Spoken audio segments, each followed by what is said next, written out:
Hello, sorry, I was muted. Welcome to FPLIQ. And it's just the two of us today. Yeah, an FPL planner. It's a great start to the show, as always.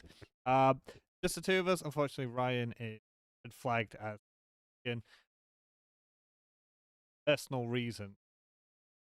Um, so and big one because we've got some more key information about Game Week 29. We've also been given key information about Game Week 28, and it's off stream. We've just been chatting about who is going to be free hitting or not in 29 and planning for second wildcard, things like that. And we're going to go through it today as well as looking at Spurs and Brighton, Richarlison and Son, particularly, as well as the match, Luton and United. Is it time to look at Luton differently with just one loss in the six and the doubles?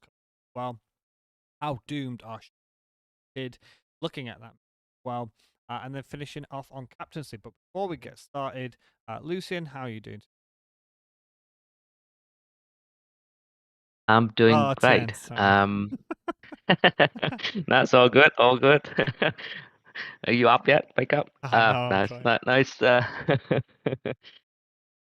I'm doing well, thanks. Yeah, no, there's gonna be so many questions. And yeah, hopefully we'll talk through a few things today. But yeah, of course there'll be a few unknowns as well. So unfortunately, we're not gonna be here to give out any answers. I think we just gotta explore some options and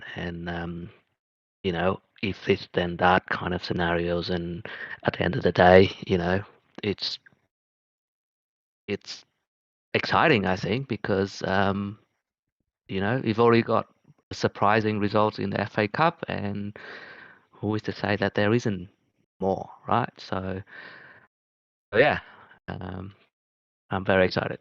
We said the last time I think the game really changed, wasn't that around game week 20? When we start, or was it around 15? We had a big change in the template, and now it's happening again with. We're going to see that divergence of people attacking this double game week, not attacking the double game week 25, free hitting in 26, taking hits, preparing for game week 28 double now, or preparing or not preparing for the 29 free hitting or not. When's that second wildcard going to come out? Are they going to save things for the free hitting 34, which is also potentially a blank, in the double game week in 37? Things like that, right? So this is really from this game week, which is why we're calling this doubles are coming. And well, it could be blanks as well, because this is it. This is the getting into the end game now, where you're gonna get those big differences and people really throwing a Hail Mary to try and hit a bullseye with hits and going for it, and people playing conservatively. And we won't find out if that was the correct decision until after the whole season is basically finished. This is basically it. So we're going to go into looking at, of course, a Ben Krellin chart, which has given us now an update with the Luton second double game week and a double game week for Bournemouth, which also might change some plans, myself included, because I was originally aiming for a 25 triple captain, and now I am looking at a potential 28 triple captain, because two home games for Solanke against Sheffield United and Luton just feels like almost as an attractive compared to a Salah who might not be fully fit yet, and a Haaland who might not play all the minutes or might not be quite match ready as well. So again, this is the sort of the deep breath in, the quiet before the storm, right? So in terms of, because there's only two of us, we can chat about our own sort of personal ideas and plans as well. But for anyone watching who's looking for advice, the first thing I would always say is use a planner. Um, so I use the one that comes with the Fantasy Football Scout um, membership that I have. I think it's Plan FPL. I think Yep. it is. So Plan FPL is associated with the Fantasy Football Scout, and then the other one is FPL Team, which is a free tool that anyone can use. And I think Live FPL also have their own planner version Yeah. as well. So yeah, whichever you want to use, I think it's a really good idea to use one. Or a traditional pen and paper, which is, go for it. But whatever Yep. tool or app, we're not advertising anything, just whatever planning thing you do, try not to get blinded and make sure you have a look, because some people will have two Liverpool now and throw in another one, and then they'll be all happy and say, "Oh, I've got 3 City, 3 Liverpool," and then game week 26 will come and they'll realize that they've got like 5 players because they've got Richarlison, Porro, Palmer, Gusto, and they're all blanking, right? So the reason why we always look up to game week 30 is because game week 29 is the big blank game week. So if whatever you're planning, don't just also look for 25 and 26. You should be looking all the way to 30, or the end of game week 29, because that's when everything's going to get affected, because people will make a lot of transfers and hits to prepare for 25 and 26, and then they won't realize, 29, and we're not going to find out until Tien, you told me game week 27 is when we should get sort of that final lineup for game week 29, right? Yep. So yeah, so the FA Cup fifth round will be played in the midweek between game week 26 and 27. So by then we will know, and I believe there will be no replay. So basically, you will get the results in that midweek. So then by the game week 27 deadline, you should know exactly which team will blank in 29 and which team will play in 29. So this is why when I was just talking to Tien before the stream, it's so late. Now I've got 2 Villa and I don't want to hold the RB. I've had the RB since I think game week 2. But I've got Watkins, which I don't mind holding that at all. But it's so late to confirm that if you're not going to free hit in 29, and we've talked about this before, people like to use a free hit for doubles because they'll get 11 doublers. But I think you'll have enough people to double in a 34 or 37, or if you use a wild card, that the free hit, I think, in my opinion, on what I'm going to use it, is going to protect me in 29. Because I said about dead ending, and we talked about some of my transfer moves. Like I'd have to hold the RB for weeks, and I don't want to. And I'd have to sell Palmer, which right now I don't specifically want to. If you're not going to free hit in 29 and you don't already have sort of like a core 5 or 6 players, you're going to probably not attack the 25 or 28 double, and you're going to sacrifice 2 opportunities there with doubles just for the sake of saving a free hit. And you're going to have game week 26 and 27 with those players that you probably don't really want. You're going to have to bring in Brentford players that apart from Tony, you might not want. You're going to have to bring in maybe Burnley because they have a fixture in 29, or Fulham players, or West Ham players, or Forest if they don't blank, or Luton if they don't blank. Spurs, I think people are fine with that, but you're going to have to sort of start selling your Liverpools and your Cities and certain teams and your Palmers, good play, or Gordon, for example, your good assets from teams that are blank, just so you don't have to play a free hit in one game week. And most of us have got our second wildcard, so you can use that. So my plan is going to be simple. I'm going to maybe take a -4 in terms of preparing for the 25 and 26 blanks and doubles, but I don't have to. I can just bring in Jota and I'll have, I think, 6 double game weekers. And I don't have to take any hits to field 11 in blank 26. Triple captain, haven't sat down to really think if it's going to be 25 or 28, because I would probably prefer Salah. Haaland has 2 home games, but it's Chelsea and Brentford, and we know specifically Brentford, they'll just stick 4 defenders around him. And Solanke looks really good for 28. I'm going to free hit in 29 as a defensive move because I don't want to bring in players for 29 before I have to.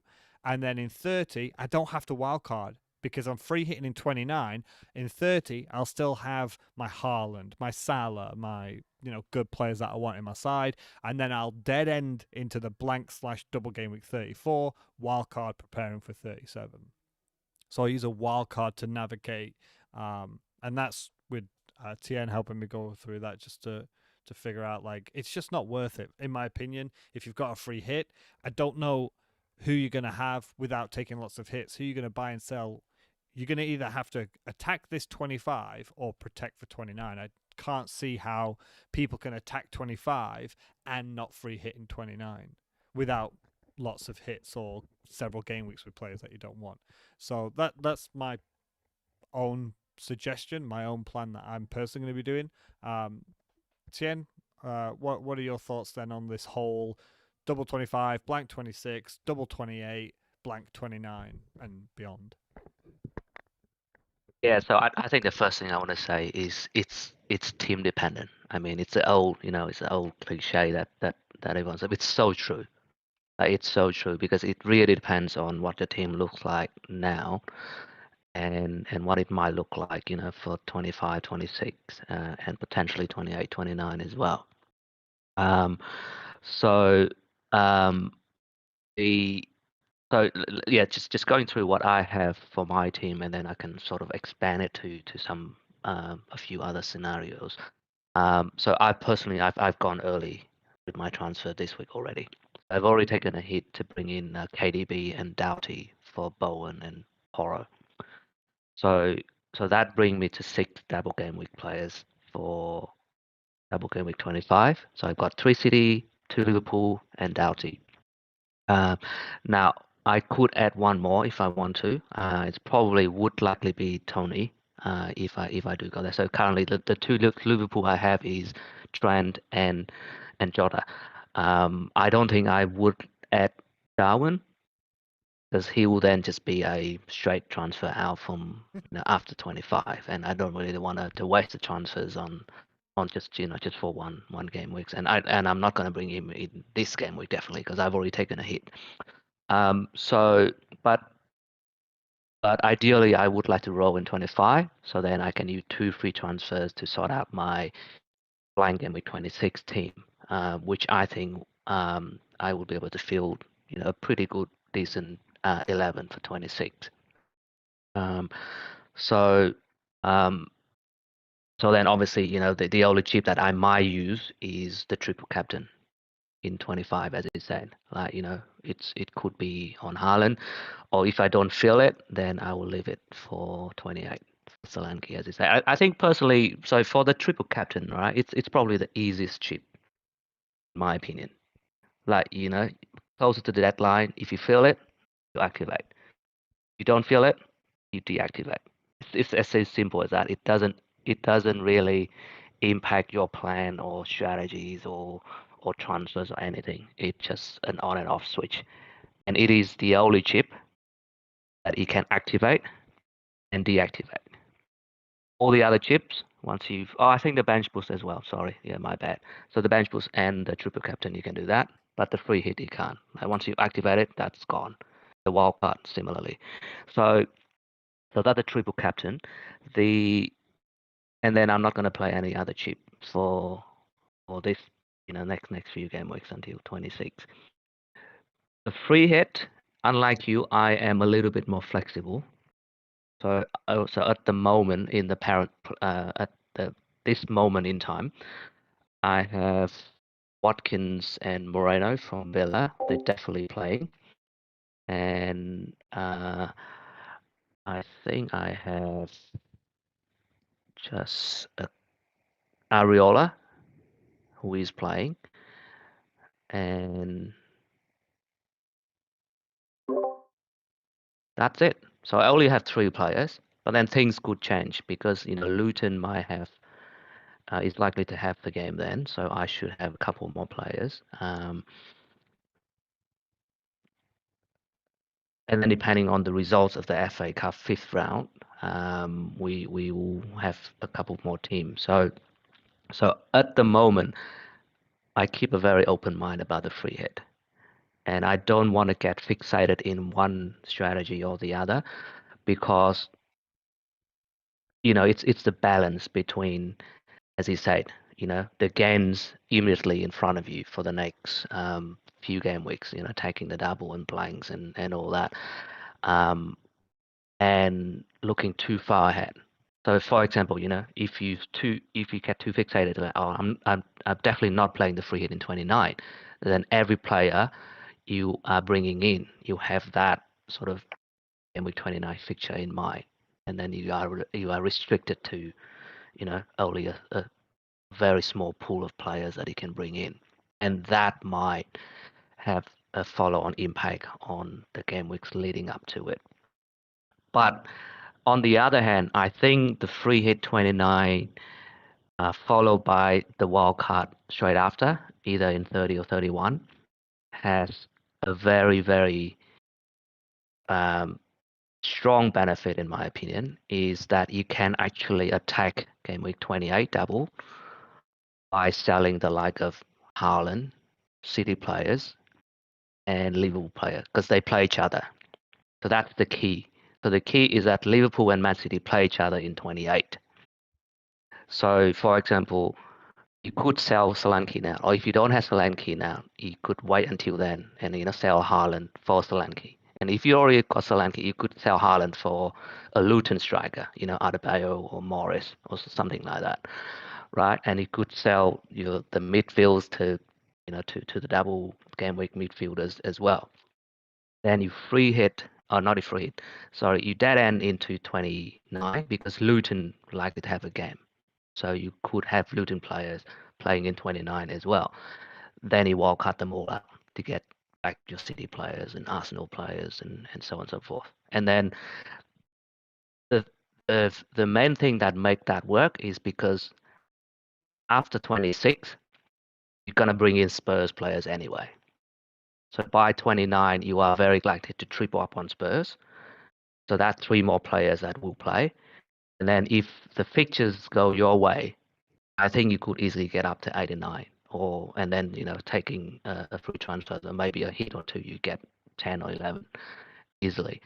And then so basically the dead ending to 29 has its benefit that you can actually do a short-term move of Haaland out, City out, Liverpool out, for the Luton, Bournemouth players, and we'll cut them back.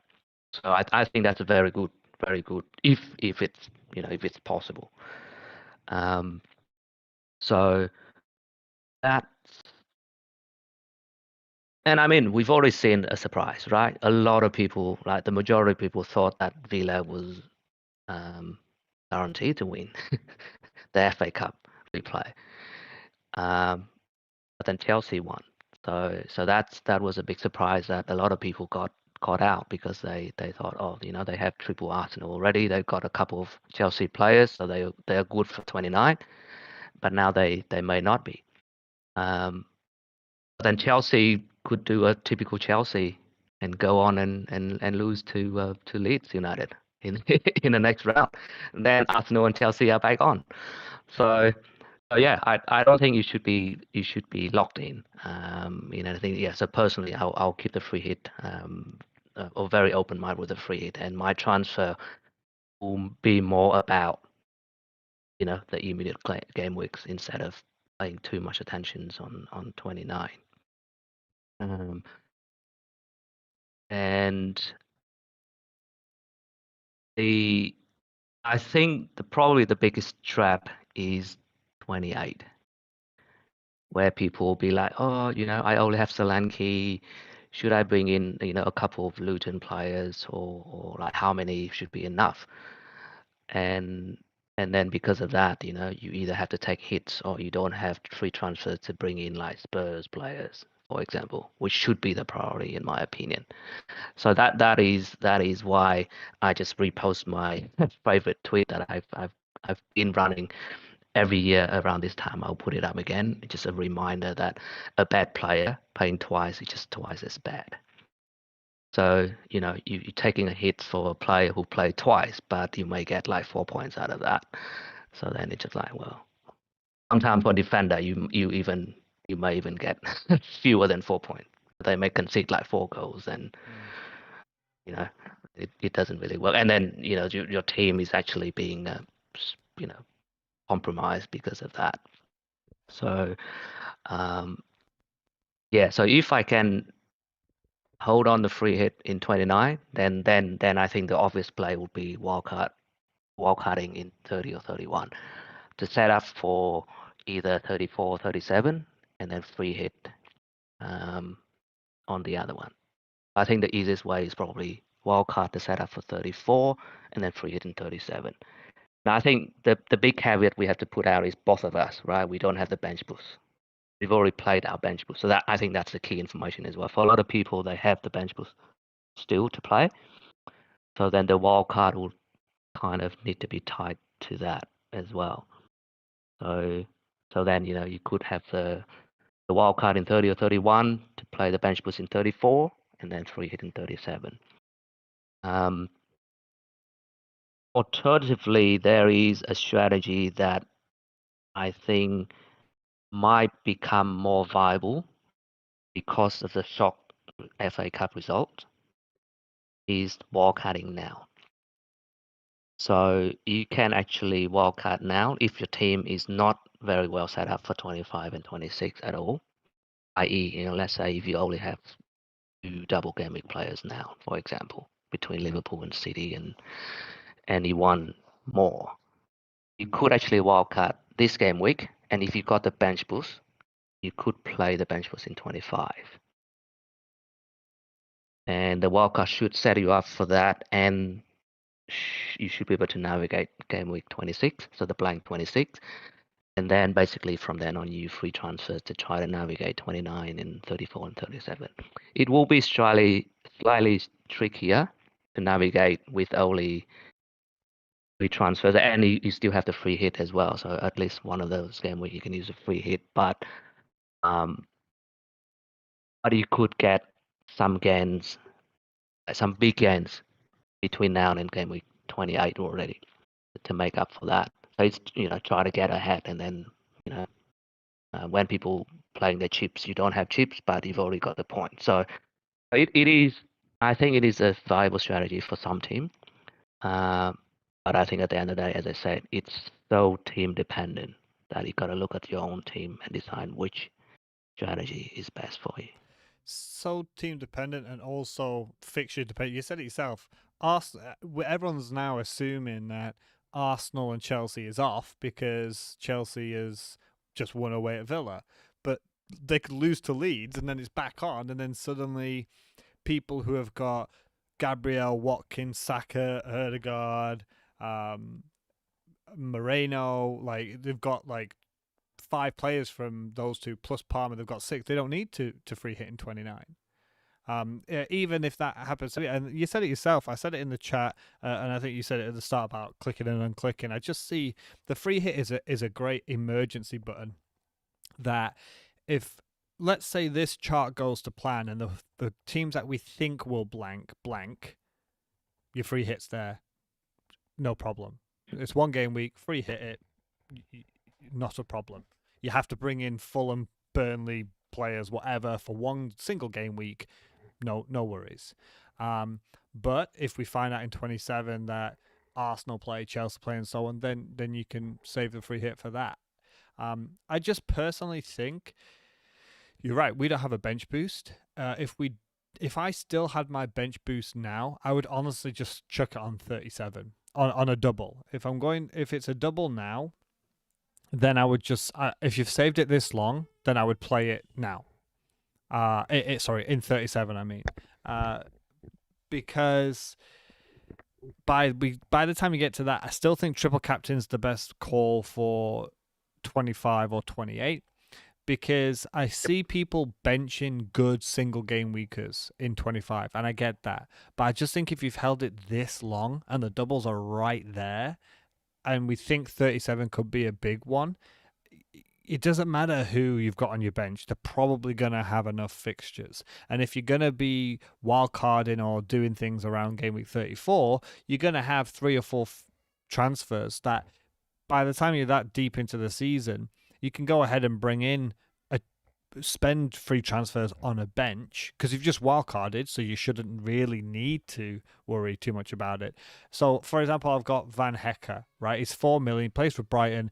If he's got a double game week, I stick the bench boost on. Like this feels like a good season where we've got really cheap players that money isn't the biggest worry. That you can definitely just press the bench boost on a double game week now.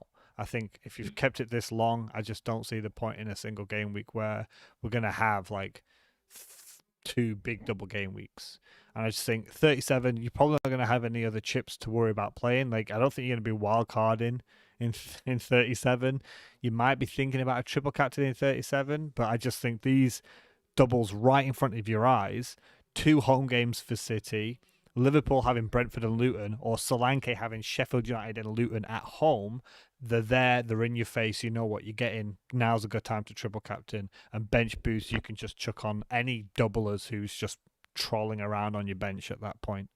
But I just, again, this might all be moot because in game week 27, we could still have Arsenal-Chelsea, but it's just, I can't look past free hit 29, dead end into what, because it could be a blank as well as a double, right, in 34. And like you said yourself, you could sell, maybe consider selling like Haaland in 28 for 28 and 29 and bringing back on your wild card in 30. But I just feel as though free hit in 29, dead end into 34, and then wild card maybe before 34 or after 34. It's just going to depend on what fixtures fall. I think that's just the easiest way for anyone who has like no plan what to do. But just going back to the first one I had, it's just definitely make sure you have a look at what your team looks like in 25 and 26 and potentially 29, because sometimes people will not look that far, or they'll just end up bringing in too many players and not figuring out just how many hits or how many players that's going to leave them with. Oh, it'll be fine. We've got 3 fixtures or 3 transfers. And my response to the official FPL tweet this week was sum up your season in one image. And my image was the red flag triangle. That's what I sent as my reply to that, because that's what it is. Like, what is it? We make plans and God laughs at us, or something like that, whatever the quote is. Like, people will have right now, okay, because I did it in our chat. I said, right, I'm going to bring Joe. Before I thought Villa was going to win, right? I was like, right, Diaby's going to Diogo Jota, and then I don't have to do anything next week. And then in game week 26, I sell Jota, I sell Kabore, and I have 11 players. No problem. No hits, 2 free transfers. Thank you very much. But I can tell you right now that next game week, I'm going to have 2 more flags. So I just think if you're bringing in players now that you're hoping are going to play in game week 29, just because you don't want to play your free hit, you're playing with fire in this season. So I just think that's the easiest way. Now, just to help people maybe who have used their free hit, because we've used our bench boost, right? What maybe would you suggest if they had their chips, but they obviously have used their free hit, because some of them might have used it earlier? For me, I said in the piece that I said earlier that I think that just means you can't attack 25 and potentially 28 as hard as you wanted to. If you are in 29, I would basically be going into 26 with 2 free transfers and probably making sure I'm bringing in 2 or 3 like Spurs players from 27 to 29, and like Bowen, for example, because Bowen's a great example of a player to have over this period of time that plays in 29. He's a good player, and he has good fixtures. Because in 26, he's got Brentford at home, then he's got Everton away, then he's got Burnley at home in 28, and then he's got Villa at home in 29. Now, I'm not saying that's fantastic. It's not. But Bowen or Kudos or whoever you want to bring in, decent team, good potential, decent fixtures. Like, that's what we're looking for. It's just without that free hit, the few and far between. Like, I don't want Fulham players really in my side for 5 game weeks. But Yeah, if you don't have a free hit, I would just be looking to target. It sounds mad, but we said it off before the stream. Maybe not this game week, but from next game week, Palmer is probably a sell if Chelsea are out or if Chelsea don't beat Leeds, because blanks in 26 and he's got City next week, and then he blanks, and then he doesn't play 29. And you could easily sell him even for a Luton player, because like Barkley, right? Because Barkley will have a double, he'll blank in 26, but then he'll have another double in 28, and he's likely to play in 29. So he's going to have what, 3 more fixtures than Palmer? It's 3 more fixtures, yeah, because it's a double, and he plays maybe in the Yeah, blank. yeah, they got 2. Yeah. Again, Yep. we're going off the idea that Chelsea beat Leeds. Yep. We're going off like the graphic of it being quite likely that Chelsea should beat Leeds United. So I think that's just the most simple way for me. But we're helping people without a free hit. So what would your suggestion be for those who have already used their free hit? Yeah. Yeah. So I think you can still navigate without the free hit. You just need to be a little bit careful with the transfers you make. So for example, we know for sure that Spurs, they blank in 26, but they do have a game in 29, right? So if you do have Spurs players, then of course try to find way to just keep them and bench them in 26, and then you have them ready for 29. You would get, instead of attacking the Liverpool by getting a Darwin, for example, you get Tony instead, because Tony has the double, and they don't blank in 26 and they don't blank in 29. So it does mean that you sacrifice a little bit in each of the game weeks, right? So you may have fewer double game weeks in 25. You may have fewer double game week players in 28. You may have 1 or 2 players less to play for 26, and you may have 1 or 2 players less to play in 29. But if you focus on the good players of the key teams, I don't think you'll be too far behind, because remember, it's quality over quantity, in my opinion. Regardless of whether it's the double or the blank. Just because you've got, like people may say, oh, I've got like 8 double game week players, but if 3 of them are really bad players from bad teams, as I said earlier, right? Bad players playing twice is twice as bad. So they may not score as well as a single gaming player that plays for a really good team. Especially if they've got a really good fixture, then like Richarlison is a prime example, right? A lot of people own him, which is great. I don't, and obviously he's been hurting my rank every single week.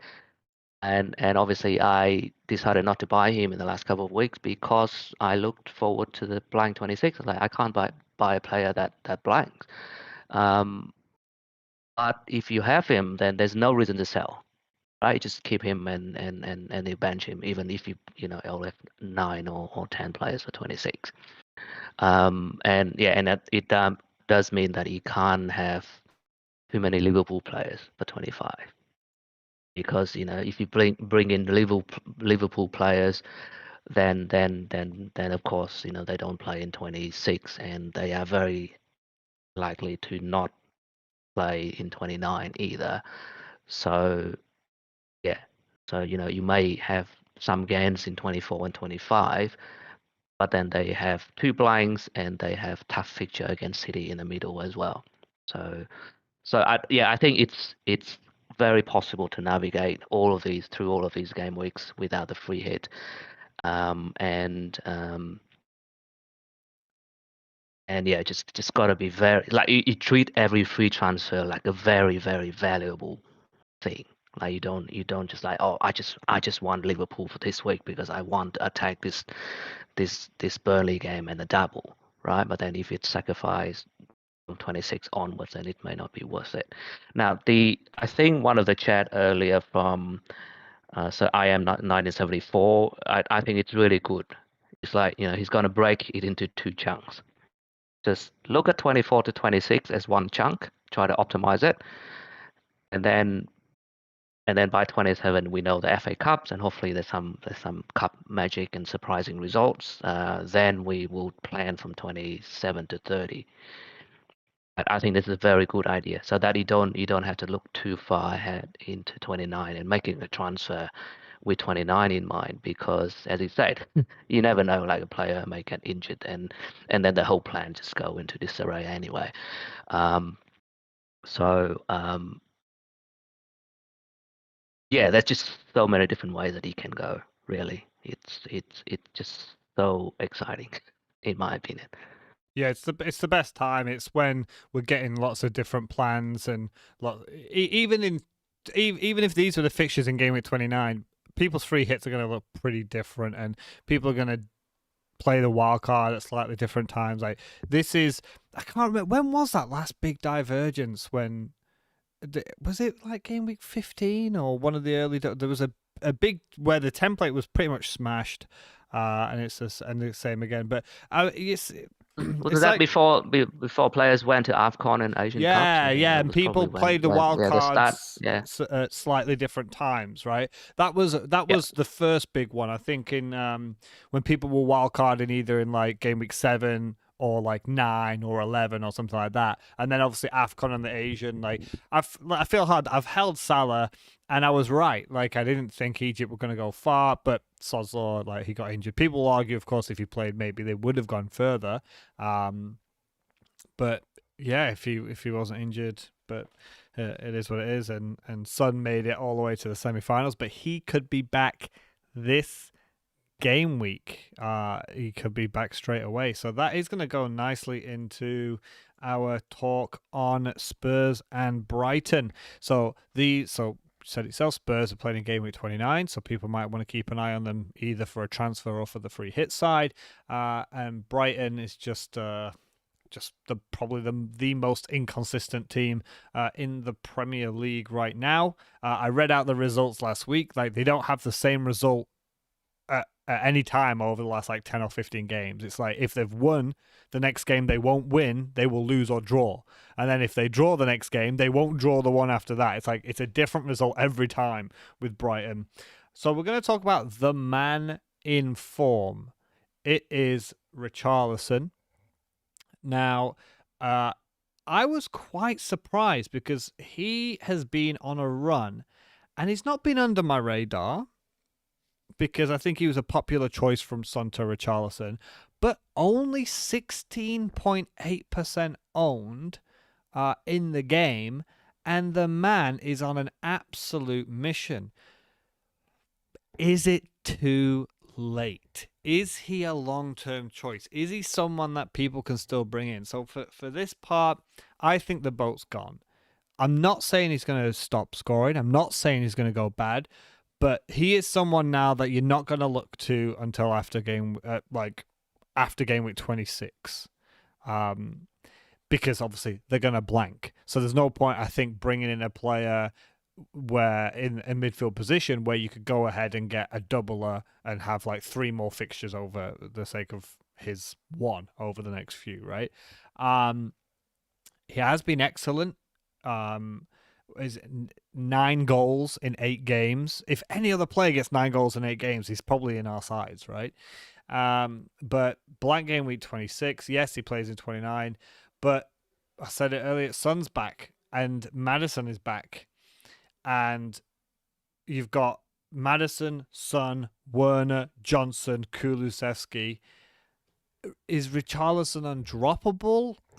I don't know. Like, because before Son left, he was back on the left wing. So who's going to make way? I personally think Richarlison is in the 11 now. I didn't think so before, but I think Johnson will drop to the bench, and I think Werner will drop because Werner's just on loan, right? Like, I don't think you're going to sacrifice a player who you've got under contract for several years, who's in your bigger plan, for the sake of a guy who's on loan till the summer for a couple of months. I think, and Maddison as well. I think it's going to go back to that what it was right at the start when Spurs were hot, and it's going to be Maddison being the creator. But I think the change is going to be Son's back on the left, Kulu on the right, and Richarlison down the middle, because I just don't think you can take him out of that position right now. And just going on to this thread, which was really interesting from John McKenzie, he tracked over 700 shots, and this was by the end of January. And he found out that Richarlison was the one who stood out the most. And I get really Jamie Vardy vibes from this stat because the man takes 1.37 touches per shot. And that's the way that Big Ange plays with the striker. And this is why Son, over several years, has been an elite clinical striker. And the reason why I say Vardy vibes is because, and why I never look at things like penalty area touches, is because Vardy was the guy who first time shot goal or one touch finish, right? And that's how Big Ange plays as well. Son being one of the best clinical strikers in all top European leagues for several years now, that's why he was having so much success as a striker in the Big Ange system, because that's exactly what he wants from his striker. Kick the ball in the net, period. Just one touch, bang, head it in, done. And Richarlison has gone and done exactly that. 1.37 touches per shot. And he's the one that stuck out. I thought it's an interesting thread. You can see if you go on Twitter and you can find it. He analyzes and he looks at the quality as well, about like he has a picture of the net and where the shots are going and things, and he massively stood out. But you look at this list that this guy picked weeks ago, Raul Jimenez, particularly before he got sent off against Newcastle, he was looking back on form. Neil Maupay, hasn't he? Was it 5 in 5 or something now? Is it for Neil Maupay? Let me just quickly check that because I want to get that right. Maupay is 3 and 3. That's it, 3 and 3. Erling Haaland, it's Haaland. I don't have to talk about him. And even in Højlund, I think Højlund is maybe after Bruno Fernandes's comment about players were starting to get selfish, like he's always feeding on scraps. But he has scored 3 goals in 3 games, and he's also got 2 assists. Well, if you want to expand it, he's got 4 in 5 and 2 assists. So you're looking at this, and this was a thread from weeks ago. So you look at all the shots from even longer before that, and they're starting to come to fruition about Richarlison. So I just think, of course, he's someone that I'm probably going to have on my free hit in Game Week 29. He's not someone I don't think you can bring in right now, but definitely from after that blank Game Week 26, and this is kind of a perfect situation because we're going to see Game Week 24 and 25 with all of those players back. And then you'll know if Richarlison's in the first 11 or not. And then you know if you can bring him in. But yeah, what are your thoughts on Richarlison then? Yeah, so I think, obviously he's a man on form, as you said, and I think the confidence in just taking that first touch, first touch shot, and he scores. I gotta admit that, initially when he first came back, right, and he scores those early goals, it was pretty much like, one shot, one goal in a game, and then he was subbed off at like 60 or 70 minutes. So during that first few game weeks, as I know, that's not a buy. He wasn't a buy. But then he kept on, and I think around the time that Son left for the Asian Cup, he obviously his minutes increases, and it seemed like the confidence increased as well. Like we weren't sure that whether the absence of Son will make the team worse and make the Richarlison worse or not, but obviously it turned out not to be. Now, I do regret not getting him because in game week 19, I had the option of getting Richarlison, but then I went on and get Odegaard instead. So I have to admit that was me being too clever, because Richarlison was an obvious transfer in at that time. But yeah, but I didn't. And then obviously ever since I was like, oh, should I bring him now? Should I bring him now? So every week, even just last game week, I could still bring him in. I was debating between him and Gordon. Then I was like, oh no, but he's playing in 26. I can't get him now, so I got it Gordon instead. So yeah, I think now is probably too late. So if you have him, well done. I think great. Enjoy all the points. I would say try to find a way to keep him because yeah, he blanks in 26, yes, but he plays in 29. So, and I think he's undroppable in my opinion. When Son is back, I'd agree with you. It'll be Richarlison up front, Son on the left, Kulu on the right, and Madison in the middle. And that's going to be the first choice on four. Um, and and yeah, there's nothing to say that Richarlison will not keep his form forward because it's like the way they play won't change, right? Son back or not back, they're gonna play exactly the same. So I think that is the mistake that I've made, and I openly admit that. I will buy him as soon as game week 26 is gone.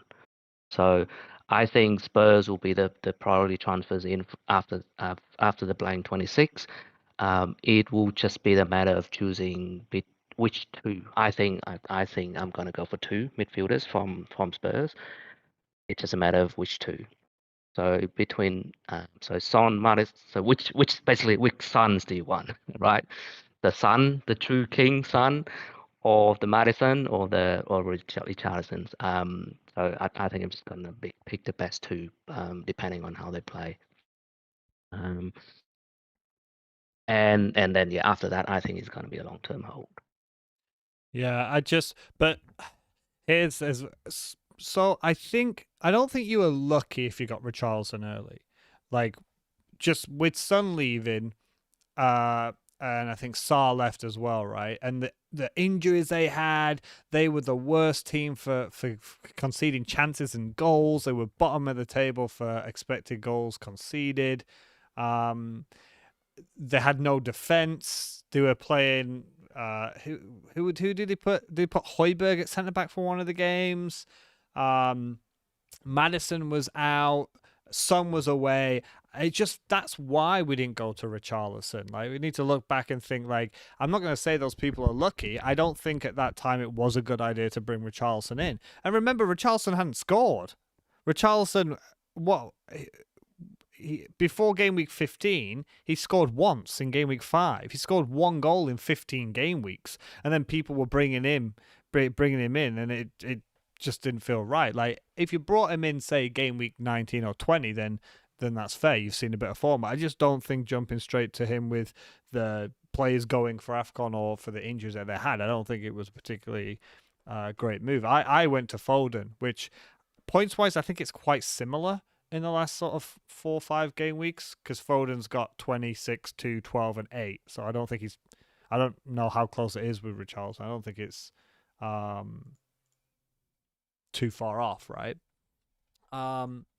So but the final point I'll say is like if you are going to bring him in, we've just listed all the players that they've got. It's sub City, right? 65th minute. When it gets to 60 minutes, you're going to start looking at the clock. And then it gets to 65, you're going to think he's probably going to have maybe one more chance before he's off. And that's the same for Son. Son was not immune to substitutions earlier in the season when they had everyone fit. In game week 1, he came off after 74 minutes. He played 90 in game week 2 and 3. And then game week 4, 71, 5, 79, 6, 78, 7, 68, 8, 75. Right? So we are now going, and from the start of this season, we've had 10 minutes of extra time at the end of games, 15 minutes, right?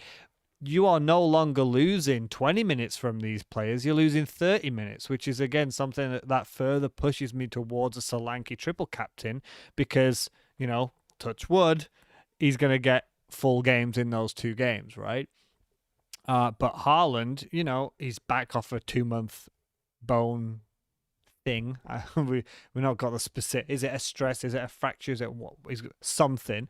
We've got Salah back from. Well, he's not even back yet, but from a hamstring issue, and they're always easy to retweak immediately if it's not been given enough rest.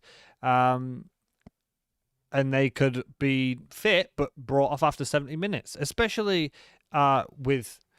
This is why I'm leaning more towards Liverpool as well, because they're not as bothered about their European adventure because it's the Europa League, but Man City are, of course, in the Champions League. So if they're comfortably up 2-0, 3-0 and they're passing it around the back, why wouldn't you bring Haaland off after a 2-month layoff? Whereas Solanke in game week 28, he's going to play 90 minutes unless there's something wrong. And if that's the case, you're just unlucky, right? If he just ends up getting injured, it's just, that's the way it is. But so anyway, my final point for this was I can completely see why people will get Richarlison in, but I would honestly not do it right now, not just because of the blank, but because we need to see this Spurs side with all those great players back because they're so good in attack. Are you going to see Richarlison starting? Are you going to see him starting but coming off after 70 minutes? How is he going to be with Son back in the side? Because I love Son. Like, I think he's a fantastic player and he's the captain of Spurs. But he does get a little bit moany at his players that I see, that if passes aren't going right or he's not getting enough of the ball, he does get a bit moany. And I don't know how that's going to affect the team. But yeah, going on to Son then, because obviously huge FPL player, one of the big three with Salah and Haaland. It's a similar feeling. You got to wait till after game week 26, but money's the big one here. Now, I had saved, I've got exact money for Foden to Son if I wasn't, free hitting in 29 and I needed a Spurs player. I kept it. So that I've kept all of this money and all this time because then I could have Son, Salah, and Haaland straight away if I need to. But I just think it's the same thing. I just can't see the reason to go for him with a blank in 26. We don't know if he's going to be playing this game week because they've just got knocked out of the Asian Cup.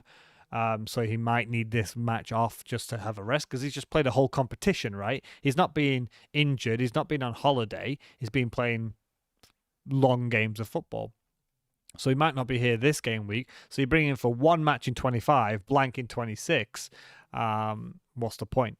But also, even afterwards, and this is going to link to my Richarlison point, I don't know if on my wild card I'm going to bother with Spurs compared to other players. That's because game week 30 to 38, the final stretch of the season, actually isn't the easiest run. Now, I know Spurs in attack, you can argue that they're fixture proof, but we need to look at other doubles, right? And other fixtures. Especially game week 33 to 36, they've got Newcastle City, Arsenal, and Liverpool. And the double that they're going to make up is against Chelsea. Now, however you're feeling about Chelsea, if you think it's an easy game or it's not, if you've got like a 9.6 million Son, but then you've got other players who are obviously going to be cheaper because he's one of the most expensive players, and they've got an easier run of fixtures than Newcastle, City, Arsenal, and Liverpool, and they've got a better double game week than Chelsea and whoever else are going to play in that match. I don't see why you would be wildcarding them in. Like, when I'm saying I'm going to potentially dead end into that 34 blank or double, that's probably I'd bring in Spurs beforehand and then sell them on my wild card and not finish the season with them. So from game week 33 to the end of the season, I might not have them. But yeah, that's just something to look out for as well. I know you've had Son, you sold him early, or no, you got rid of him on your wild card, right? Or you just didn't bring him in at all on your wild card. Never had Son this season. Not had Son this season. What are your thoughts? You just gonna stick with Maddison and Richarlison? You just the one Son I think is not for you. Yeah, I think the thing with Son is, if I remember correctly, he was the best when he played up front, right? And then when Richarlison came back, he was switched to the left. And I mean, he did get some attacking returns, but it was more assists. goals, I think. So Richarlison become the goal scorer, and Son sort of become the more the assister. So you're playing to more to the left. So I would like to see a bit more of that. Because why would you play? Why would you pay the extra money for Son when Richarlison is clearly better? Then obviously Madison will provide the same assist potential out the middle, um, or less as well. So I think it comes out like Son is a fantastic player. There's no argument about that. But at the end of the day, there's just limited budget that he can that he can have. And if you want Haaland and Salah, and even if you want like KDB, then there's no money for Son, right? So then I think Richarlison and Madison may be the best double up from Spurs. So yeah, it would be challenging to try to fit them all in, and I think you got to make sacrifice somewhere. So I am not too as keen about Son as you are, but yeah, we'll have to see, wait and see. Yeah, I fully agree. And again, this is the reason why I was saying, don't look at them. Well, look at them, but don't bring them in now, because if I agree, if Son's back on the left wing, I'm probably not going to be looking there. Because I know it is still very attacking, but it's like we've said before of why I don't particularly. Kevin De Bruyne is a special case, but the idea of Kevin De Bruyne being that quarterback deep player, midfielder, we don't want that from our midfielders. We want the ones who are basically playing left wing, left forward, striker positions. That's why we get more value and points from them. Salah isn't a midfielder. He's a right wing / right forward. Sometimes even striker on the attack, right? And that's something that when Son was striker, he was completely out of, and this is why Richarlison's great now. Completely out of position, out and out striker, no questions. But if Son's back on the left, and on the left side, it's more of being like a winger at times. I don't want that for 9.6 million. It's too expensive, I think. So the game itself, on the screen, there's a particular lineup that I took from Fantasy Football Scout. I love this game on paper. Like, these are two kinds of ideologies that De Zerbi and Big Ange has, that these are attacking teams that are not cautious in defense. They really try to play out the back, sometimes to their own detriment. Like, I mean, this is why Brighton have bought Verbruggen in, right? Because they felt that they wanted more distribution, even though I think Steele's fine. But the idea that they play at the back no matter what, they will put men forward, they will absolutely go for it. I would be really shocked if this game doesn't have like at least 3 goals in it. Like, I just don't see clean sheets here. I see just goals. I think if there's a game that I can only watch one match this game week, it would be this one because of how these teams play. I said before, you can appreciate football sometimes and you can enjoy football sometimes. I appreciate Manchester City for how they play and what they do. But do I always enjoy watching Manchester City? No, I don't.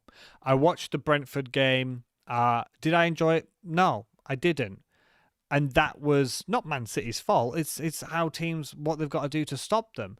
But them just sitting back and having 3 people mark out. I'm not saying teams let them run over, but that I didn't enjoy it. This is a game I would be very surprised if it's not enjoyable. If it's not got chance, like this will only have fewer than 3 goals if we're missing sitters. And if Timo Werner is set to start, that's very, very likely that we could miss some big chances in this game. That's the only way I can see like no more than like 3 goals not going in here. Brighton, I said it earlier, they're like the most inconsistent team. I've got Estepinian subbed at half time. Like, I get it.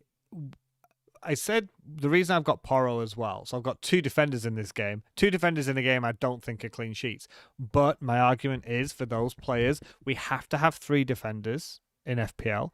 And it just feels like this is the one where I just choose them for attack. And if Estepinian plays, he could attack, and Porro, I'm looking at assists and potential goals, right?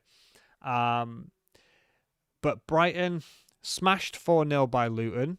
Last week, they smashed their rivals 4-1 in Palace, albeit a depleted Crystal Palace.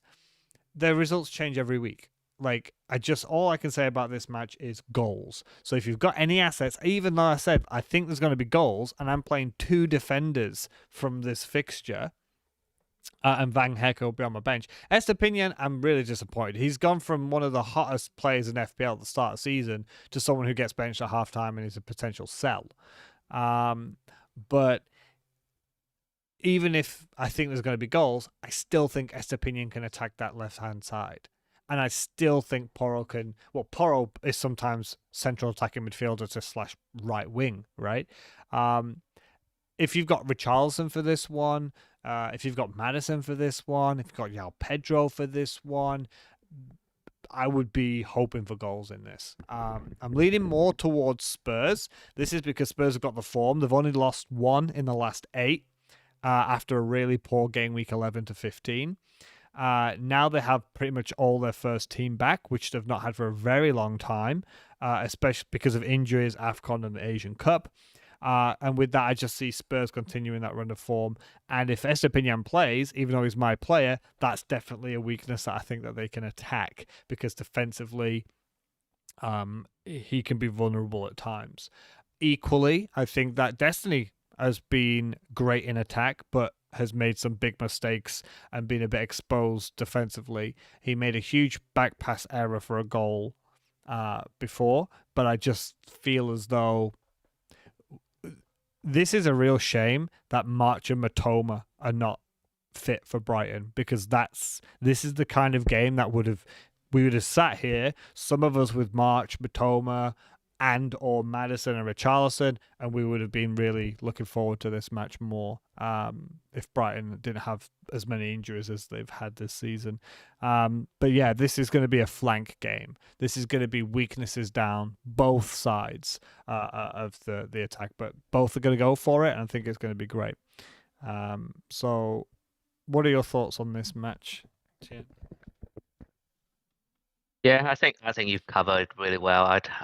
There's not much else to add to the game itself. I agree completely that it's gonna be a very exciting game to watch. Both team playing attacking football and trying to score goals. So it's just a matter of which team will score more than the other to win. I I'm unlike you. I have absolutely 0 players from either team. And I think I'm going to need a very big couch. Especially Richarlison is going to hurt me again, I'm sure. And then having just sold Porro for a hit, I'm pretty sure this is going to be the week he scored that screamer that he's been promised for so long. So Porro is someone that has been showing so much potential, but he's never really delivered. So he hasn't scored a single goal yet. Of course, he got quite a few assists, but yeah, I think he promised a lot more, and this could be the game that he would deliver that attacking return that everyone has been waiting for. So so it's the 2 a.m. game, this one, our time. And it's the same time with a whole bunch of other games. So we have this sort of, the goal rush, where they show one game. So they're going to show the Liverpool and Burnley game, which I think I'm going to watch. But then, there will be like all the scores update coming through from this game. So I think it's going to be like, oh, another goal for the Spurs Brighton game. And then I'll be holding my heart. I was like, oh, who scored this time? But yeah, as you said, if you own any of the assets, attacking especially, you play them, and I think you're gonna be enjoying yourself a lot. Estupinian probably is the weakest link in terms of whether he plays and how many minutes he's gonna play. Yeah. And just one point though, like I don't know whether you agree with me, right? But since in the last game week, since Madison returned to the team, Spurs have a lot of attack activities on the left hand side, and Poros doesn't seem to go up a lot compared to previously. The good news is I think he's still taking a lot of like corners and set play. So I think that's a good news. But in terms of like actually like getting to the box and taking shots and all that, I think Udogie has done a lot more of that. He bombed down further down the byline line and cut in, or he in the box taking shots. Where Poro's sort of like just hanging outside the box more often than he used to. So I think I've made my choice. I've sold Poro. And if I do end up getting back to a Spur defender after 26, I think I might just go doggy and save a bit of money and yeah, and hope that that sort of that left hand side play continue. Yeah, I'm stuck with Estepinian. Like, I could hit out Estepinian for Doherty, and that will give me another double game week player because of Luton. But then I also need to use another free transfer to sell someone in game week 26 because he blanks. So I'll have to think about that. But that's what worries me. Like, Estepinian played 10 minutes against Palace, and he played 45 minutes against Luton. I don't know if he's going to play. And I just feel as though for 5 million to have a defender I'm not sure about when I could attack a double. And if I brought in Doherty and I just benched him at 26, I'll play him again in his other double, right? So it's... Do you have enough? Do you have enough defenders for 26? Well, no, I'd have to move a transfer. I'd have to use a transfer. So you have to get another one. Okay. Because what I'd do is I would hit in Jota. Yeah. I'd hit in Diogo Jota for Derby this week, and I'd bring in. I'd take out Estepinian for Doherty, and then nothing next game week, and then the week I'd have 2 free transfers. Yep. I think that's a classic, short-term gains versus sort of more. But it's giving me 2 extra fixtures because for a -4 because I would also have then another doubler. Yeah, exactly. But I don't even have to sell Estepinian. I don't have to sell Estepinian. I could do Kabore to Doherty because, like I said, I think Kabore is not in the first 11 now. Yeah, I think that's better. Yeah. Or I just use Kabore as my sell in 26. I just have to see how much money I've got because I won't have a lot. But I'm fine with bringing in Everton's Braithwaite for 4.1 million. Because he's great. He's been returning so many points, sitting third on my bench. I've been saying the whole time, he's going to be my cheap defender for when I sell the sells and that, but I went up instead of down for that. But in 26, he's got Brighton away, so as a free transfer, I can bring him in and he can just sit on my bench for like the rest of the season, right? Especially because from game week 32 to 37, their run's good. And he's nailed, right? He's played 90 minutes every game except game week 1, 2, and 17. So he's definitely in Everton's strongest 11. So going on to Luton, because we've been chatting about him a fair bit, but is it time to look at Luton differently? Just 1 defeat in the last 6. They've got double game week in 25, blank in 26. They have a double in 28. And they are quite likely to play in 29.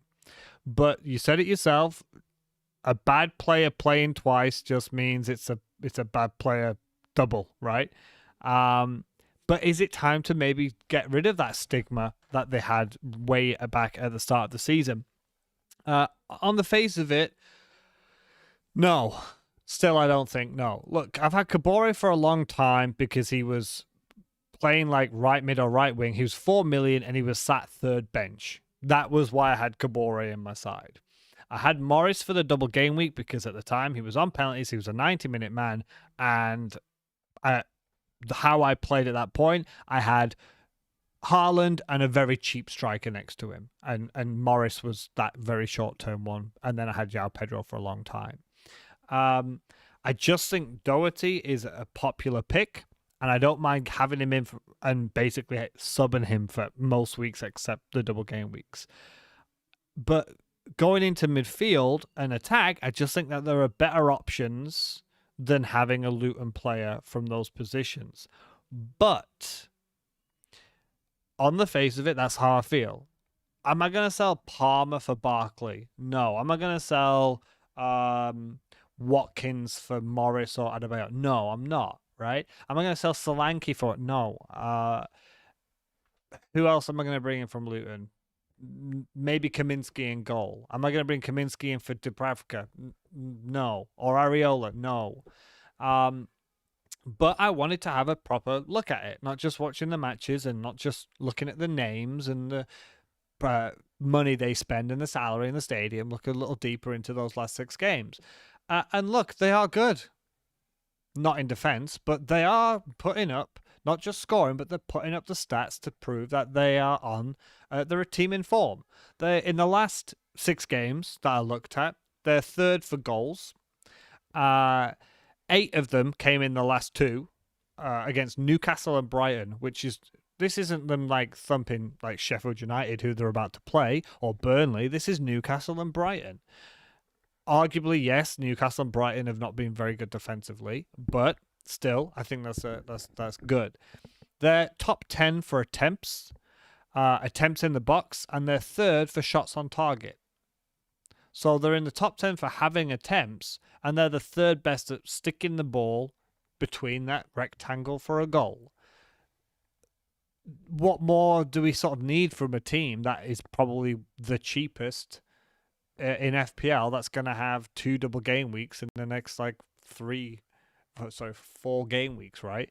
Game week 25, game week 28, they're going to have 2 doubles. For the price, I just don't think it. And I said the exact same thing when I had Morris and Kabore for the double that they had, way back in game week 8 or something like that. 8, 7 or 8. And I think you had Morris as well, right? For that? Yeah. What are you losing? What are you actually losing for a 4.6 million defender in Doherty or a 4.5 million goalkeeper or Kaminsky? But for a cheap third striker, if you play normally 3-5-2, let's say Watkins and Haaland are your strikers, I think Adebayo's 4.9 million or something like that. What are you losing by just chucking him in? Morris is 5, and he was usually on penalties, but he's not really been playing actually for the last sort of 10 game weeks. The last 2 matches 78 and 82, but before that 16 minutes, 28 minutes, 90 minutes. But if you're looking at Adebayo for 4.9 million as that third strike, why not? What are you losing? If you think Chelsea are going to have a blank in 26 and a blank in 29, and you're not going to free hit in 29, I've got Diaby. I could go, if you didn't have money to go up to Jota, which I do have, but if I didn't, why would I not be looking at Barkley for 4.9 million? If people are there and they want to have Kevin De Bruyne and Haaland and Salah, you've got a 4.9 million double game week player here who has been doing incredibly well. We all know technically he's always been fantastic. It's just his injury record of fitness has been poor. 13, 6, 2, 8 are his last 4 game weeks. And he's absolutely key to this side. He's the talisman. He's the one who's making it all tick. Defensively, they're still weak. 5th for big chances conceded, 7th for total chances, and 7th for shots in the box. Expected stats, they're 7th XG open play. 5th for goals from open play. 5th for total XG. So again, attack, not a problem. 8th for expected goals conceded, and 4th worst for expecting goals conceded from open play. So actually, my initial response is just wrong. We're looking at a team that has grown into the Premier League, that they really fight for the manager. The fans are behind them. I don't know what it is, but they're clicking. They're not just getting these easy results against a team that I think they'll get a result about this weekend in Sheffield United. And I just think it's easy to sort of we're not always flexible, but easy to stick with certain thinking or ideas about certain players and certain teams. Like we have like a do not buy list, like Darwin Núñez. But why would you not buy Darwin Núñez for a double game week if you think he's going to play? I just think without really looking more into it, I could have just sat and been lazy and been like, oh, newly promoted side. They were rubbish when I saw them. They're not doing very well. I don't really watch them all the time. I don't really check in on them because I don't think they're worth it. Well, actually, I checked in on them and I just don't see why you wouldn't, now with this other double game week, why you wouldn't just have one or two of them. Because they're so cheap and they're actually doing really well. Maybe they just found their feet, but yeah, I think if you're looking at Doherty in defence, if you're looking at Kaminsky in goal, I probably wouldn't be looking at in goal. But if you're a wild card or you got transfer to burn, but Doherty is the one that you're looking. Like I said, and this is what twigged for me as well. I said I have poor honest opinion because of their attacking potential, and I don't expect clean sheets. So why am I not looking at Doherty from Luton, who's cheaper and in better form than both of those players, like put together? And it's because of my initial feeling of Luton are not a very good team in the Premier League. If you're looking at Barkley, you're looking at Morris or Adebayor. I just do not see a reason why we're not going to bring in a couple of these players. But yeah, what do you think? Do you think it's time to look at them differently, or just not interested, or? No, I think so. I think you've covered a lot of good points, and I think it's a very important point that you mentioned is that you got to take try to get rid of that sort of preconception of a team or some players, right? It like things have changed, and Luton have changed, and I think they they obviously they clearly see the opportunity to to get ahead and to stay up, because at the moment the way they're going they're staying up.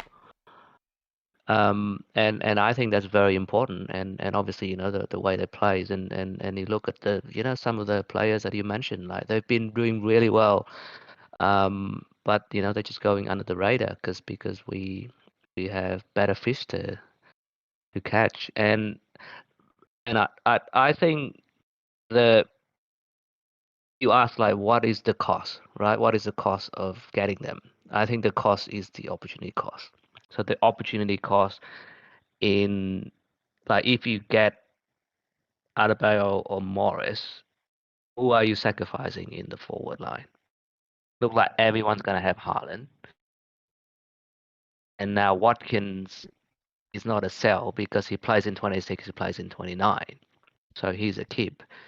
Solanke is a very difficult sell because he doubles in 28. So and then you want Darwin as well, and you want Tony as well. So like I've already got like 5 players that are much better than these Luton players. Like obviously they are more expensive, but to get them you got to sell some of these players. So I think that is why they are being overlooked, um, and I think that is why going back very early on in the show where we talked about whether to dead end in 29 or to be hit in 29, right? So the dead ending strategy is good in that you can actually sell the like of Haaland for a Morris or Adebayo in 28, and then you know they are likely to play 29, and then we clear them out on the wild card afterwards. So I think that is probably where we would look at players like Morris, Adebayo, and Barkley. I think Doughty is different because in defense we have Potts and he's cheap, right? And we don't care about their losing the clean sheet because he's so attacking. So we accept that they will probably lose the clean sheet. But he may get an odd attacking return, and then in a double game week, if he got one single assist and couple of appearance points, well, you're looking at 6 to 8 points already, and that's a very good return for a 4.5, 4.6 defender, right? And Kaminsky as well. I think goalkeepers in a double game week is always unpredictable and in a good way.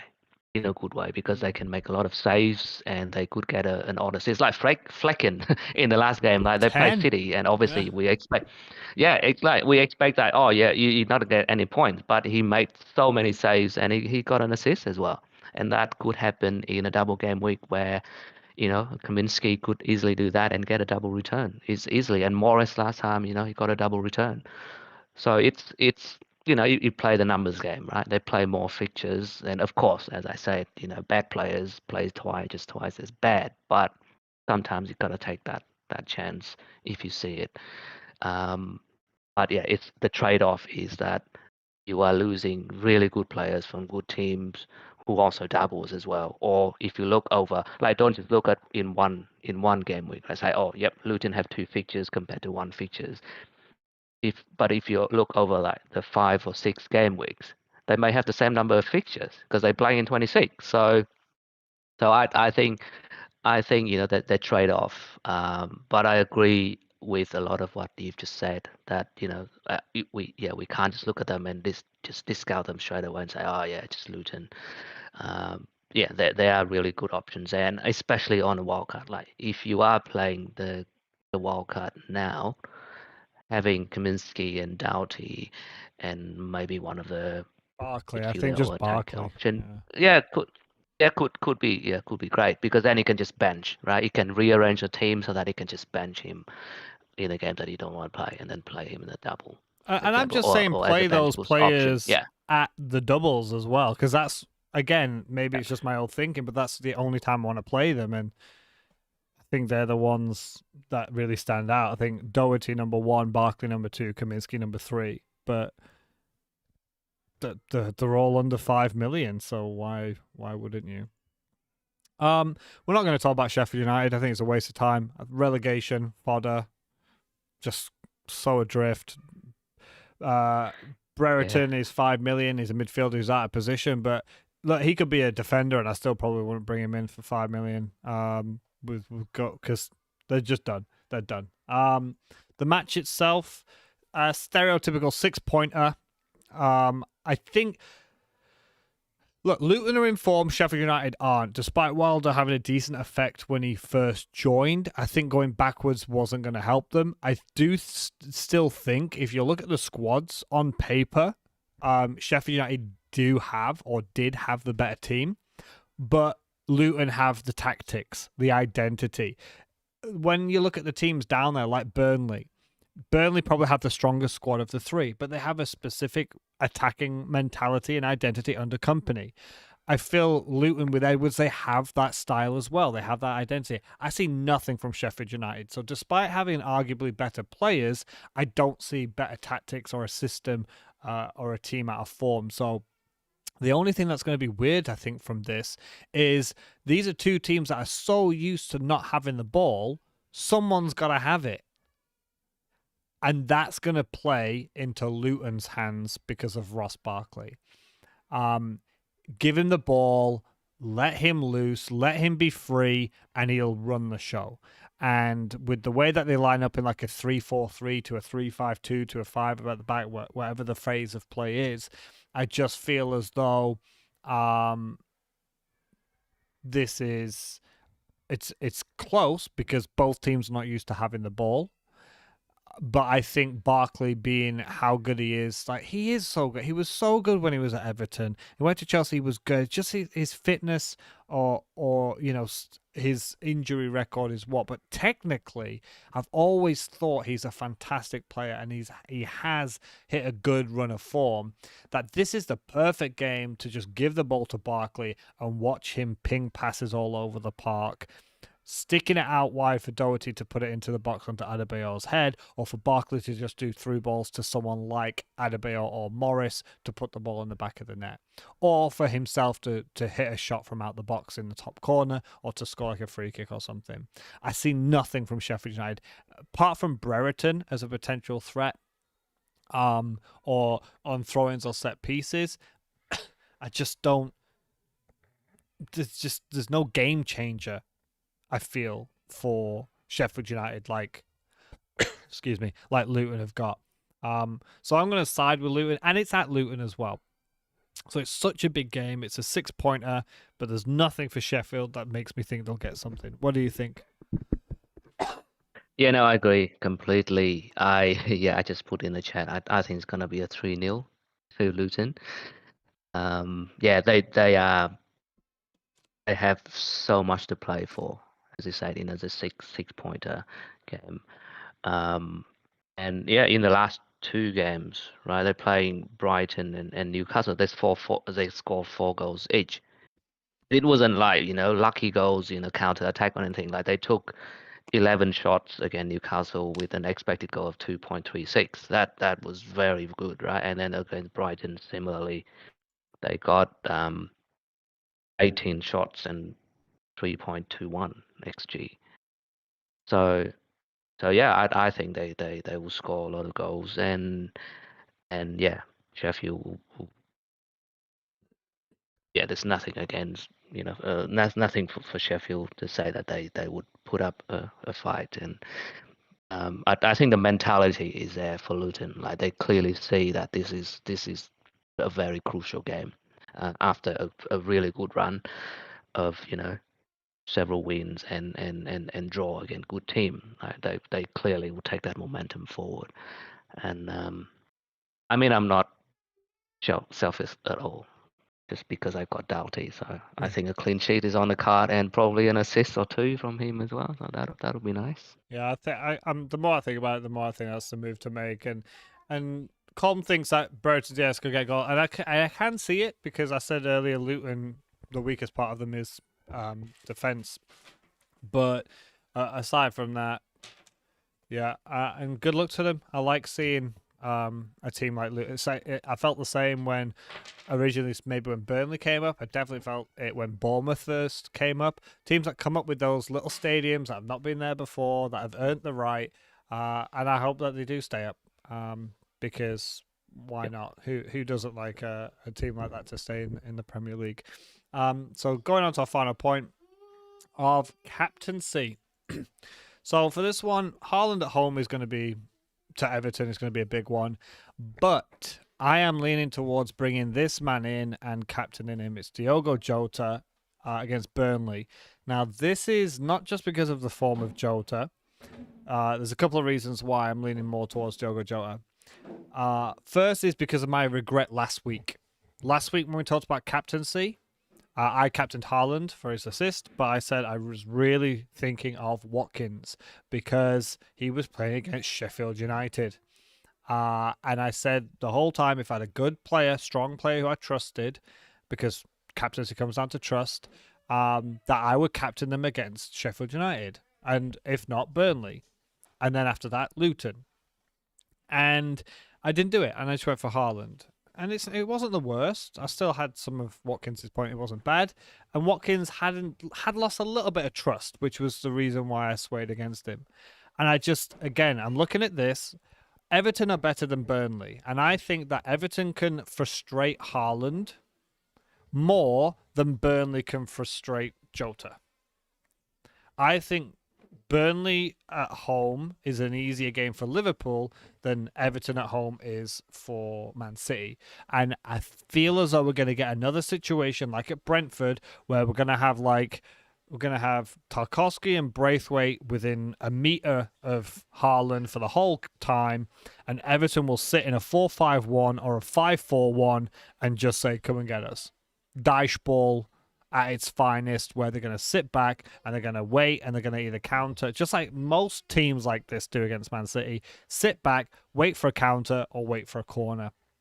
Whereas Burnley won't do that because they usually will try and do their attacking kind of football. But even if they did want to do that, I don't feel that they have the tools to do that compared to Everton. Like, I sang Mikolenko's praises against Salah when Salah was lucky to get 2 goals, right? One of those goals was a penalty, and the other one was when Mikolenko was subbed off in the last few minutes.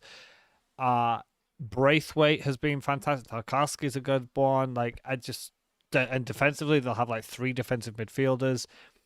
And I've had a massive red arrow. At one point, I've went from 300k to 700k, and my City boys, particularly Foden and Haaland, dug me out to about 550k or something like that. I'm just going to go for it. I've been wrong so many times with captaincy this season. It's what has literally cost me. Like, I don't feel my transfers have been bad. I've not taken players out who have then hurt me. I've not missed out on lots of players because the players I've had have done quite well. When most people have done poorly, I've done poorly. And there's no team in FPL who has the same team as me. There is no clone of my team. And you can check that on, is it Live FPL?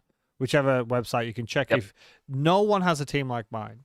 It literally says like 1 in a million, but it's not. It's 1 in 9 point whatever million, right? Captaincy is what cost me. Just these situations where I've not captained my best player. And I just think, yeah, Haaland can probably do well, but I'm going to have fun for the remainder of the season. I'm going to be more risky with my captaincy because I've done the whole Salah Haaland only thing all year, and it's not paying off. So, and I want to be braver. I'm too easy to just. I was too easy last week to just go, oh, I'm going to go Haaland. I didn't even know if he was going to start. Watkins was always going to start against Sheffield United, and I should have done that. But I was too scared of Haaland, and I was too happy to have Haaland as a differential. So I'm leaning towards Diogo Jota, unless, of course, he's injured or something like that. But yeah, they're my top 2, I think, for this week. You've got City at home to Everton, and you've got Liverpool at home to Burnley. I think they're clear cut for me. What are your captaincy thoughts? Very similar. So at the moment, the bus captain is on Haaland. Playing at home against Everton, it's a good fixture. But yeah, I agree with you. Jota playing against Burnley at home is also a very good fixture as well. I think a lot of it is how much you trust someone. Because the captaincy is never wrong until after you know the result. It's like, oh, of course, like this, it was because of this or because of that. He should have done this, should have done that. But at the end of the day, I have Captain Haaland a lot, and every time I do, I have that sort of the feeling of like I'm at ease. I feel comfortable throughout the game week, no matter what he does. Like he can blind, but I still feel like, yes, I have that trust in someone like him. Whereas Jota, I did captain him a couple of game weeks ago, and he got a goal, so that was great. He could have, should have got an assist as well because, if not for the Darwin missed penalty, but I still get that nervous feeling of of Jota being stopped off early or even not even starting because there's still competition in that front line, right? Of course, I'm not saying that he's going to be benched or anything, but he could be subbed off early. And whereas for Haaland, I feel like yes, he just back from injury but then he did play like 84 minutes or something in last game. Now the thing I feel about Haaland is that he will stay on until he scores. He would come off if he's already got like 2 goals or 3 goals. Then maybe he can have a rest.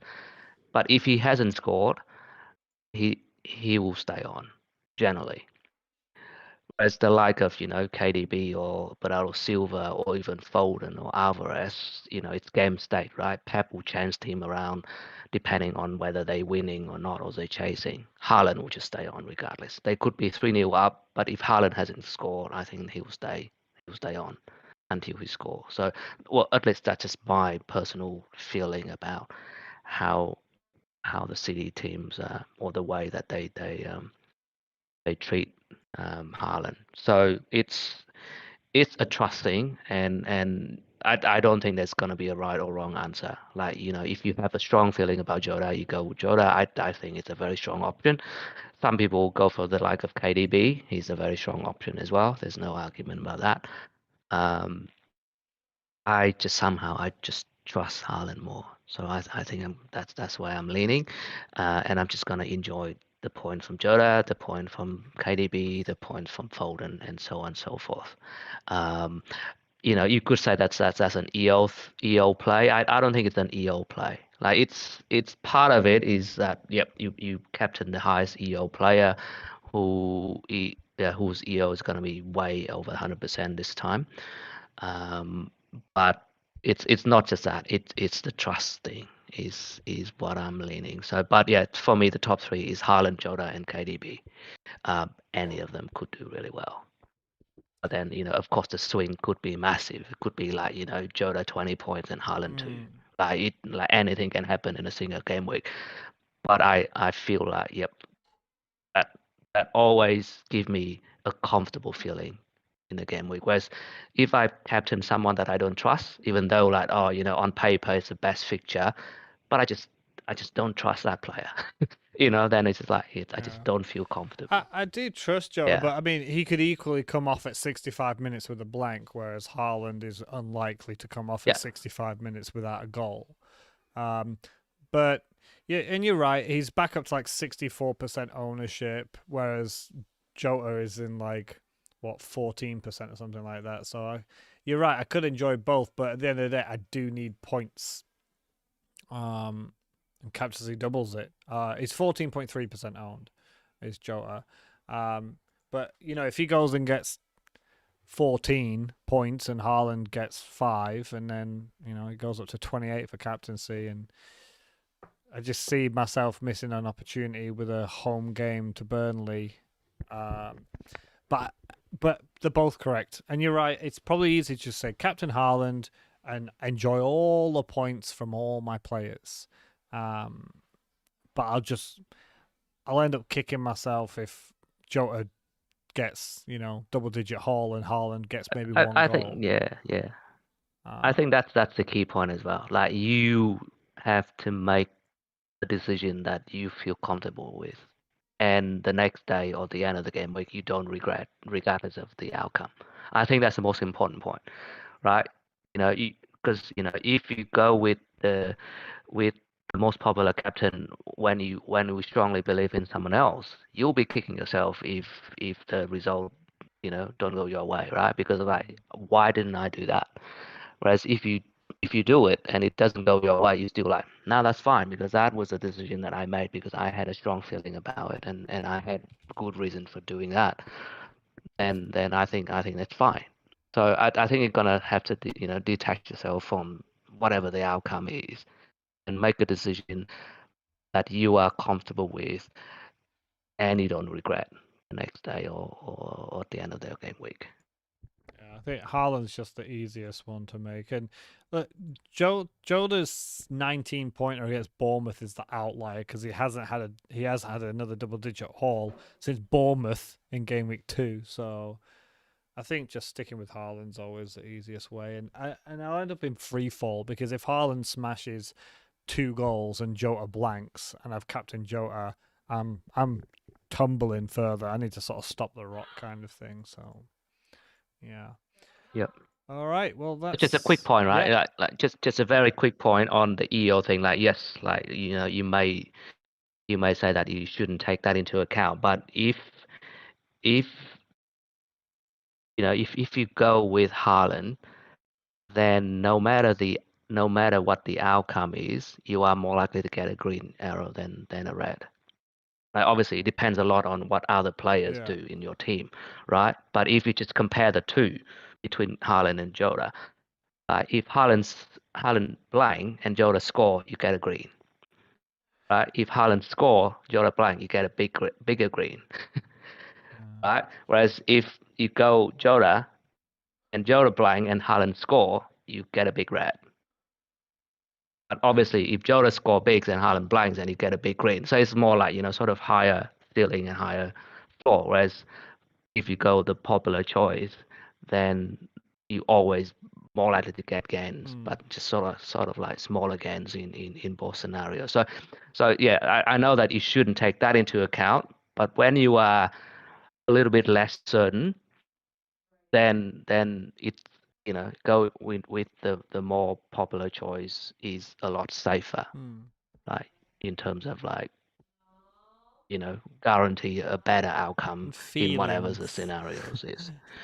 Yeah, And your feelings. I think that's the key one. But it's the first game as well. City is the first game, and you see that leak that Haaland that starts, yeah. and it's just like, well, how can I not FOMO captain him? kicks in. Yeah, the FOMO will kick in as soon as you see Haaland start. I think FOMO will kick in, and yeah, his EO is just gonna go through the roof. Yeah. All right. Well, that's going to be a wrap for this game week. Hopefully, we'll be back as a quad next week. But still, hopefully, I think there was a lot of good stuff, especially at the start with all the blanks and doubles coming up. I think it's really now this is it. This is where you've got to really start to plan for 25, 26 with those eyes on 29 and even 28, right? So there it is. So thanks for joining us this week. Hope you enjoy it. You can find us on Twitter on our handles below, or X as it is now. And hopefully see you all next week. So thanks and take care, guys. Good luck and see you next time. Bye bye.